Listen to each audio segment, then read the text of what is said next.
Hi guys! For today's vlog, ako ay gagawa ng chocolate ice candy. So, ito po yung mga ingredients niya. Ito po yung cocoa powder, 250 grams, pero half lang po yung gagamitin natin. At saka ito yung chocolate condensed jersey. Ito po yung evaporada. At saka 1 kilo ng brown sugar. Depende po sa inyo kung 1 kilo ang gagamitin nyo o half kilo. At magdidepende na rin yun sa tubig. 1 1/2 na Texas ice candy wrapper. 1 tablespoon of cornstarch. At ito. Okay, simulan na natin.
Ito na, pwede na nating kainin.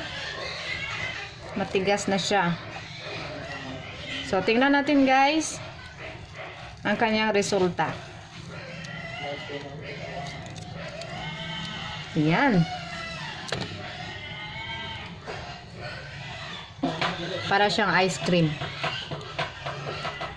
Let's eat! Peace.